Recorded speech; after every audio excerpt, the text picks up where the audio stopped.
This video will show you a basic double decrease where you will work 3 stitches down to 1.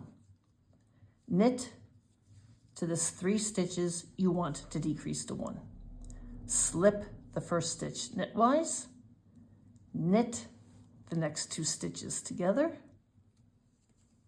pass the slip stitch over, 3 to 1. I'll show you again.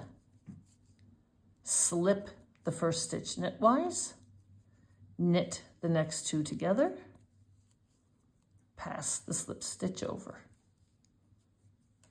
And one more time.